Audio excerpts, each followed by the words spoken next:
Amit Shah ji, I challenge you to have a debate on the three press conferences. आपकी मुंसफी से संसद नहीं चलेगी। मेरे यहाँ बोलने का क्रम मैं तय करूंगा। इस तरह से नहीं चलेगी संसद। उनको धैर्य रखना चाहिए मेरा जवाब सुनने का। इनकी एक एक बात का जवाब मैं दूंगा, मगर मेरे भाषण का क्रम वो तय नहीं कर सकते, मैं करूंगा क्योंकि मैं बोल रहा हूं। मैं सर, ये आपने अगर अमित शाह जी का रिस्पॉन्स देखा तो ये कंप्लीटली डिफेंसिव रिस्पॉन्स है। सुनो ना, दो बड़े बोलते हैं तब बीच में नहीं बोलते। ये घबराया हुआ रिस्पॉन्स है, ये डरा हुआ रिस्पॉन्स है। अब सुनिए पूरी बात, प्लीज प्लीज मानिए। नो, सच्चा रिस्पॉन्स नहीं है। आपके चेहरे पर चिंता की लकीरें मैं देख रहा हूं कि मैं क्या बोलूंगा। मैं उनके उत्साह में नहीं आऊंगा, मैं मेरे विषय पर बोलूंगा। हम भी विपक्ष में बैठे हैं। हम चुनाव जितने जीते हैं इससे ज्यादा हारे हैं। हम लोगों का तो एक प्रकार से पौना जिंदगी ही विपक्ष में ही चला गया, चाहे राज्य हो या केंद्र हो। कई चुनाव हमारे, हमने चुनाव आयुक्त और चुनाव आयोग पर कभी आरोप नहीं लगाया। इन्होंने कहा कि वोट चोरी से जीते हैं, वोट चोरी से नहीं जीते हैं। आपने सर्जिकल स्ट्राइक का विरोध किया इसलिए हम जीते। आपने एयर स्ट्राइक का विरोध किया इसलिए जीते हैं। आपने 370 हटाने का विरोध किया इसलिए जीते हैं। आपने राम मंदिर बनाने का विरोध किया इसलिए जीते हैं। आपने घुसपैठियों को हटाने का विरोध किया इसलिए जीते हैं। आपने सीए का विरोध किया इसलिए हम जीते हैं। आपने ट्रिपल तलाक हटाने का विरोध किया इसलिए जीते हैं। और अब वन नेशन वन इलेक्शन का विरोध कर रहे हो इसलिए हम फिर से जीते। दादा, आप बीमार हो मैं समझ रहा हूं, मगर बीमार ज्यादा हो तो घर पे रहा करो, यहां सदन का माहौल मत बिगाड़िए। क्या कोई भी देश का लोकतंत्र सुरक्षित रह सकता है जब देश का प्रधानमंत्री और राज्य का मुख्यमंत्री कौन हो वो घुसपैठिए तय करेंगे? तो मोदी जी को भी सब लोगों ने प्रधानमंत्री बनाया है भाई, आपकी कृपा से नहीं बने हैं।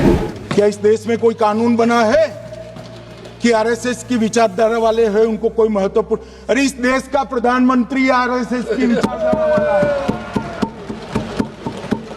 इस देश का गृह मंत्री आरएसएस की विचारधारा वाला है और जनादेश से बनकर आए, आपकी कृपा से बनकर नहीं आए। देश के लिए मरना ही आरएसएस की विचारधारा।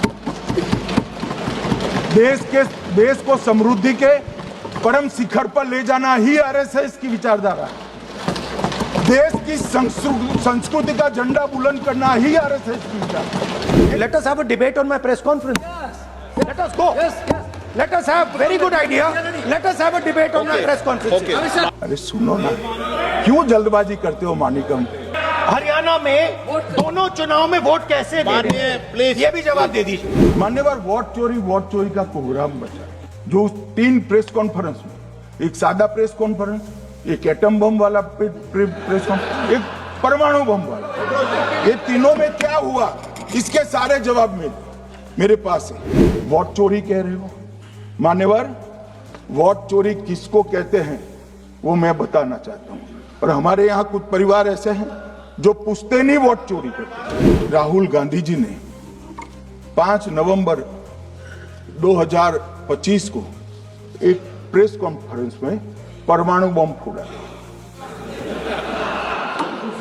अब वो परमाणु बम के अंदर उन्होंने कहा कि हरियाणा में एक ही घर में 501 वोट पड़ गए।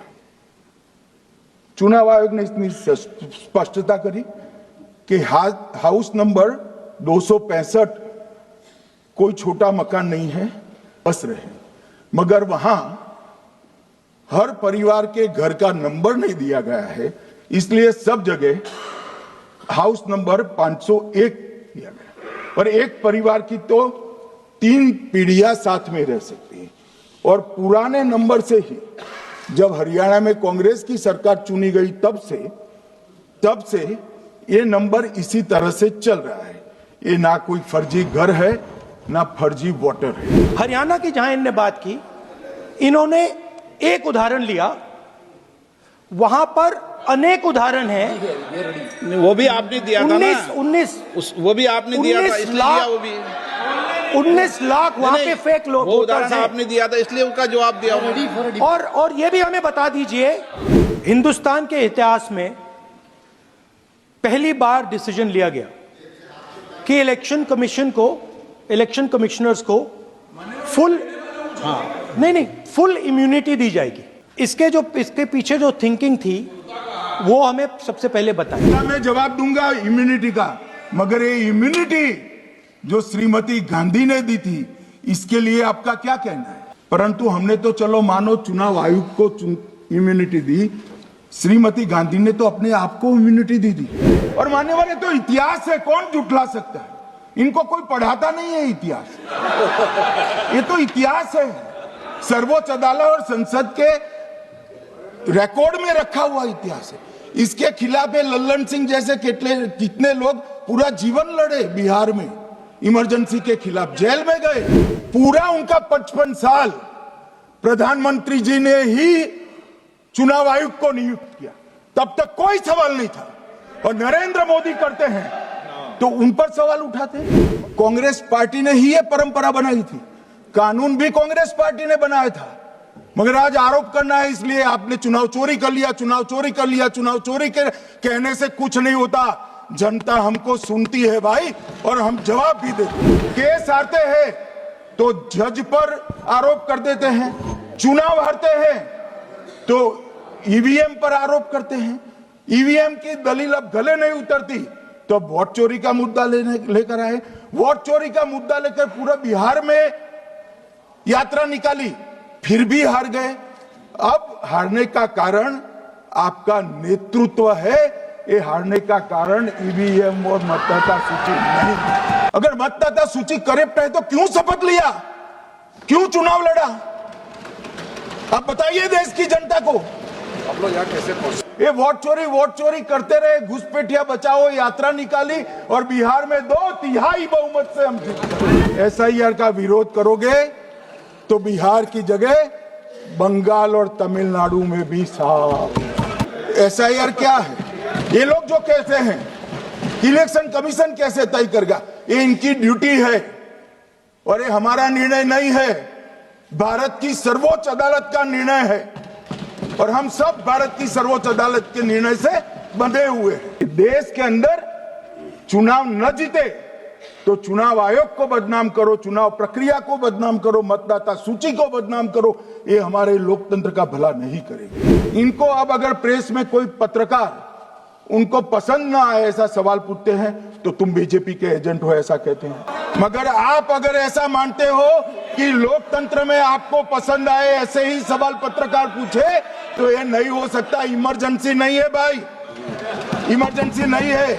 अगर ये मानते हैं कि इनको कोई पूछने वाला नहीं है, भगवान करे मैं गलत पड़ जाऊं, कांग्रेस के कार्यकर्ता इनका हिसाब मांगेंगे। एक दिन कांग्रेस के कार्यकर्ता इनका हिसाब मांगेंगे कि इतने चुनाव कैसे हार गए। और मैं आज कहना चाहता हूं टीएमसी के लोगों को भी, ये राहुल जी के साथ में रहकर घुसपैठिया बचाओ यात्रा बिहार में निकली, साफ हो गए। आप भी घुसपैठियों को बचाओगे तो वहां भारतीय जनता पार्टी का विजय तय। कि मान्यवर जब इनके जमाने में चुनाव होते थे, बिहार और यूपी में सरकारें बनाती होती थी, पूरे के पूरे वोट के बक्से हाईजैक कर लिए गए। ईवीएम आने से ये बंद हो गया, ईवीएम आने से बंद हो गया। और मान्यवर चुनाव की चोरी बंद हुई है, इसलिए पेट में दर्द हो रहा है। ईवीएम कौन लेकर आए इस देश में? मान्यवर कौन लेकर आए? 15 मार्च 1989 को जब राजीव गांधी इस देश के प्रधानमंत्री थे, तब ईवीएम लाने का कानूनी बदलाव किया गया था। सुन लो। अब राजीव गांधी के ईवीएम के कानून का भी विरोध कर रहे हैं। अरे सुनो ना क्या प्रक्रिया हुई। ईवीएम का उपयोग सबसे पहली बार पूरे देश में 2004 में हुआ। पूरे लोकसभा चुनाव हमारे समय में ईवीएम का उपयोग हुआ। और 2004 के चुनाव में कौन जीता भाई? वो जीत गए। उस वक्त ईवीएम की चर्चा बंद। 2009 का चुनाव हुआ, पूरा ईवीएम से हुआ। ये जीत गए, चुप्पी साध ली। 2014 में सब हम जीते तो कौ कौ कौ कौ कौ कौ कौ कौ कौ कौ चालू कर दी। ये क्या है?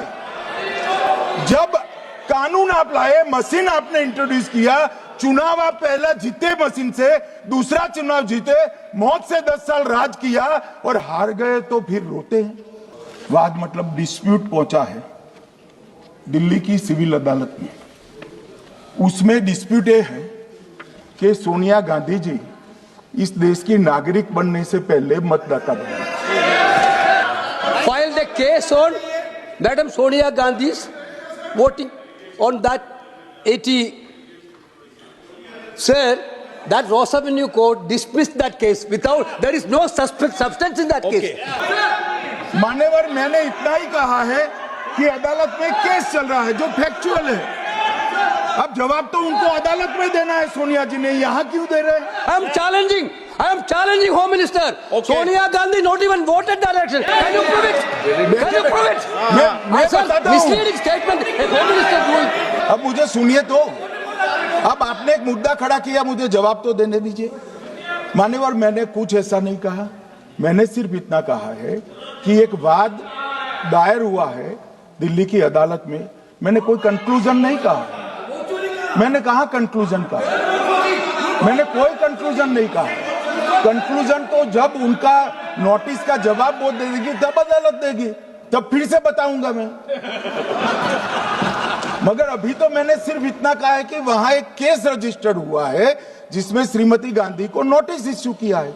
इसमें इतने लाल पीले होने की जरूरत क्या है? मान्यवर, जब उन्होंने कहा कि हम चुनाव सुधार पर चर्चा करने के लिए तैयार है, हम तुरंत मान गए और आज चुनाव सुधार पर ही चर्चा हुई।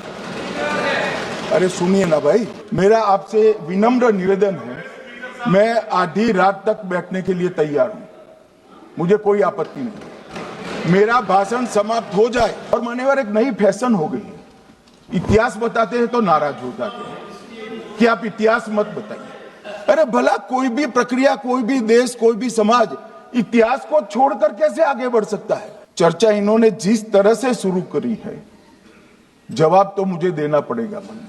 एक तरफा 4 महीने से झूठ फैलाया और देश की जनता को गुमराह करने का प्रयास किया। भाई, मतदाता सूची पुरानी हो या नहीं, आपका हारना तय है। ये मतदाता सूची से नहीं होता। एसआईआर क्या है? मतदाता सूची का सुधार करने की प्रक्रिया है और वो कर रहे हैं तो भी विरोध कर रहे हैं। एसआईआर क्या है? मानो कि जिनकी मृत्यु हो गई उनके नाम कट जाए, जो 18 साल से बड़े हो गए उनके नाम जोड़ जाए, और जो विदेशी नागरिक है उनको चुन चुन कर डिलीट किया जाए। एसआईआर पर ही चर्चा करी। और ये कह रहे हैं कि चुनाव आयोग क्यों ये कर रहा है? भाई, इसका दायित्व है इसलिए कर रहे हैं। ये 200 बार भी बहसकार करेंगे, एक भी अवैध घुसपैठियों को इस देश में हम वोट नहीं देंगे। संसद के समय लोगों को भ्रम फैला करके क्यों समय बर्बाद किया? ये दिखा रहे, हमको मालूम था ये भागने वाले। आप बॉर्डर नहीं बनाने देते, फेंसिंग नहीं करने दोगे, घुसपैठ नहीं होगी, फिर भी चलो मैं पूछना चाहता हूं कि घुसपैठ होकर सबसे पहले घुसपैठिया कहां आता है? पटवारी को मालूम नहीं पड़ता? गांव के थाने वाले को मालूम नहीं पड़ता? इसकी मतदाता सूची में नाम डालने के लिए आधार कार्ड कहां बनता है? वहीं बनता है। उसका राशन कार्ड कहां बनता है? बंगाल में बनता है। और मतदाता सूची में कौन सी मतदाता सूची में ऐड होता है? तो बंगाल में होते। आपकी कोई जिम्मेदारी नहीं है। एसआईआर का विरोध करोगे तो बिहार की जगह बंगाल और तमिलनाडु में भी साफ